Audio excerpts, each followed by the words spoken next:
Good morning and welcome to Militaries Around the World. I'm Gabby Garcia and I want to show you how to share in the Google presentation slide. This is the homepage to Militaries Around the World. From the homepage, you go to Share and Gallery, and then here you will have the how to add to the Google slide presentation, which is what we're doing right now. And down here, I embedded the Google slide presentation. All you do is click on the slide. Here is an example. And you put your school, the grade you teach, and the city and state.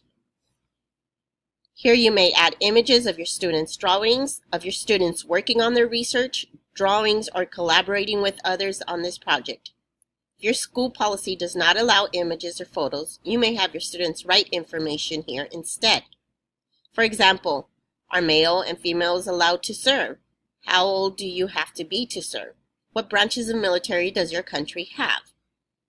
Here is an example of the drawings of my students, where I just took pictures of them and posted them here on this slide.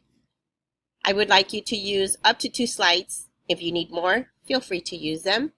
You just click on a slide and you follow the directions from up here. Thank you for joining Militaries Around the World.